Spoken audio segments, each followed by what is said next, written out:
कुर्ता बदल देला बड़ा दुगो तुम ले रहला हां लेकिन शेरे भाई हेलो लगा लो तने हमर लगवा हो प्यार धैवट लगवा धलो लो वो खाली प्लीज बाबा से लगवा लो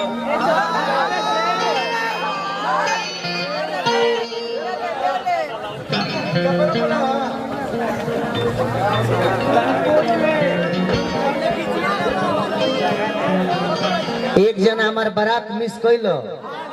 तो ठीक ना हो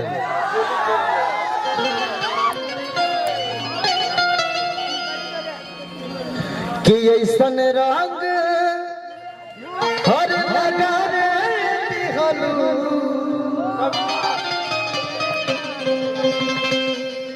ए अनुपमा कैसन फीलिंग जगा रे दिहलू काल गर्लफ्रेंड छोड़ दी लगा दी हम देखिए गोली न मरिए सब लगा दी लेकिन एक बेर और गा दी एक बेर का तो प्लीज कि सब कहेला कि बहुते सुघर बाड़ू हमारे फेमस है किसके लगा इनसे सुने के बाद पंचम लगा हो कालो का पंचम का हो लगाओ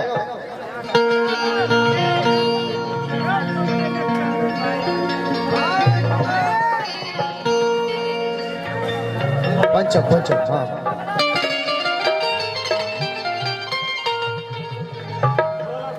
कि सब करे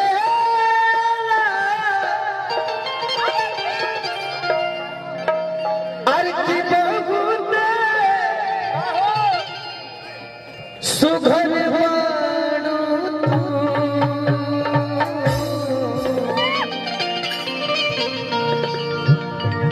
किटोना लागे न काची तू पहले हमारे भाई हो तब बॉडीगार्ड हो पहले बड़ भाई हो उसके बाद बॉडीगार्ड डार्लिंग रवि भाई बॉडीगार्ड कोई ना सब कोई अपने हो शुरुआत कर जमने के रो 2 मिनट की रूप के रानी से सोना जी नाता कल करो सोना भैया ध्यान दे छत पर से तू ऐसे ना झाकल कर हम रूसल करी तू मनावल करा कि राजा ऐसे तू प्यार के जतावल प्रपोज कर दी ना कि कहेला दीवाना दिल तुझसे जा तुहरे बजनगी बाहुरबा जीना सकी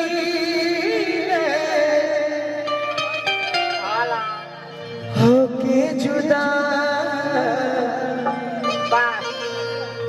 हुआ के मियां ठीक हो गई चुप चुप चुप आई लव यू और चीजें से मजाक कर लेकिन ये चीजें से मजाक लेकर रवा सामने हाथ जोड़ खाली रवा लोग कहे पे मेजर उकल बानी बाबू ने काय कैसे करेगा कि आई लव यू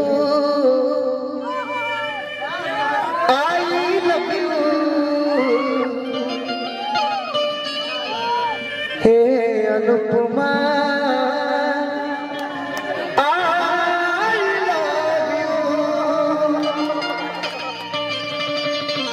तो देखले रही एक बार एक जगह और गावत रहने के वो और के खती नहीं गाना चंदा वो ऐसे हाथ क के गावत रहने हे अनुपमा हमरा याद बस सब देखिले स्टेज बहुत जरूरी काम है इसलिए जा रही है लव हेला ले लाल हो गई एक बेहू कहना आई लव यू नहीं बेहू कह ई भी देखो जहां अपन रास्ता देखेला आदमी होए रास्ता बनावेला हां भगवान से गुजारिश करता नहीं हां व्यवस्था ठीक हो जाए तो ठीक हो जाए अगला साल ले साथ ही देखत जाए बहुत सुंदर लेकिन गीत के भाव